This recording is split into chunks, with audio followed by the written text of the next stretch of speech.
গৃহিণী মানে শুধু বাসায় বসে বসে তিনবেলা রান্না করে কে বোঝায় না। একটা গৃহিণী মানেই তার সংসারের সকল দায় দায়িত্ব কাঁধে তুলে নেওয়া। পুরুষ যেরকম বাহিরে পরিশ্রম করে অন্ন তুলে দেয় তার পরিবারের মুখে, ঠিক তেমনি একটা নারী বাসায় থেকে তার পরিবারের সকল মানুষের খেয়াল রাখে। আবার ভালো লাগা মন্দ লাগা সবাই টেক কেয়ার করা, কার কোনটা পছন্দ প্রতিটা জিনিসের খেয়াল রাখা, দায় দায়িত্ব পালন করা, বাচ্চা কাচ্চা মানুষ করা, সব কিছু মিলিয়েই একটা নারী কতই না পরিশ্রম করে প্রতিটা সংসারে।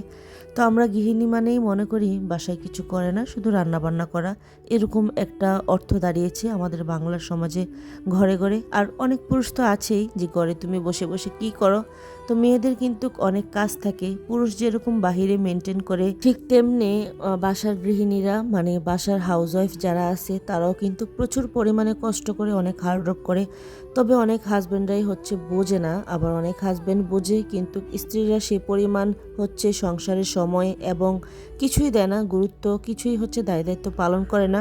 এরকম কিছু কিছু অভিযোগ বা কিছু কিছু কষ্টের কথা আমি শুনি কিছু কিছু আপুদের কাছ থেকে, আমার রিলেটিভের কাছ থেকে, তখন খুবই খারাপ লাগে আসলে।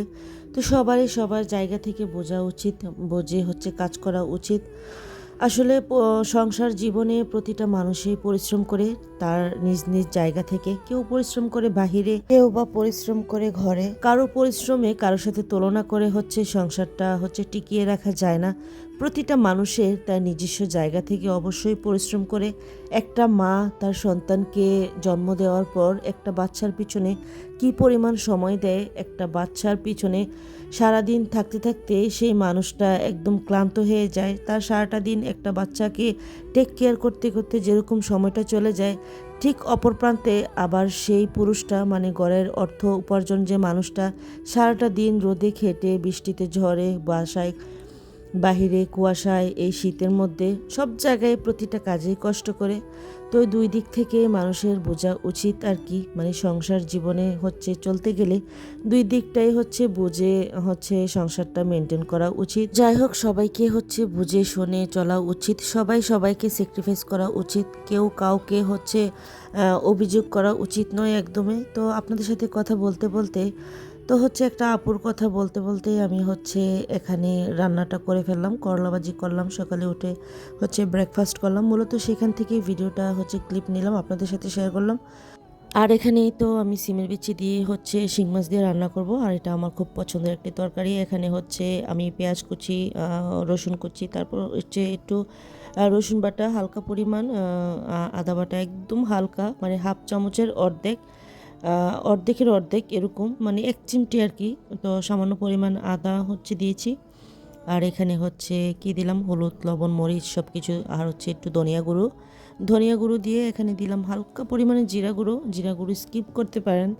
তারপর আমি দিয়েছি কারণ আমার হাজব্যান্ড একটু মশলা টাইপের রান্না পছন্দ করে আর কি। মানে আমি তো এমনিতে তো শুধু ধনিয়া গুঁড়ি দেই, তো ও মশলা না দিলে বলে ভালো লাগে না ওর কাছে খেতে, তো সেজন্য দিলাম আর কি। আর এই তো এখানে কিছু পরিমাণ পেঁয়াজ কুলি দিয়েছি, আর পেঁয়াজ কুলি দিলে কিন্তু এরকম রান্নার মধ্যে টেস্টটা আরও বেড়ে যায়। তো একটা সময় কিন্তু আমি পেঁয়াজ কুলির ব্যবহার জানতাম না, তো আমার মার কাছ থেকে দেখলাম এরকম ফুলকপি তরকারির মধ্যে এরকম যখন আমরা পেঁয়াজ কুচিগুলো কষাই তখন অনেক পেঁয়াজ কুলি দিলে অনেকটা টেস্ট বেড়ে যায় তরকারির। তো আমার কাছে তো ভালো লাগে, আপনারা ট্রাই করে দেখতে পারেন। তো দিয়ে দিলাম শিং মাছগুলি, দিয়ে কিছু পরিমাণ দিয়ে দিলাম কাঁচামরিচ, আস্ত কাঁচামরিচ একটা ফ্লেভারের জন্য। তো এখন মাছগুলো দিয়ে ফুটন্ত গরম পানি দিলাম, দিয়ে কিছুক্ষণ রান্না করলাম। তো এখন দিয়ে দিলাম ধনেপাতা। আর এই তো আমার রান্না মোটামুটি শেষ, আর সিমের বিচিটা একদমই সিদ্ধ হয়ে গেছে, আর একটু আস্তে আস্তে থাকলে ভালো হতো। আজকের মতো এখানেই বিদায় নিচ্ছি। আল্লাহ হাফেজ, সবাই ভালো থাকবেন, সুস্থ থাকবেন।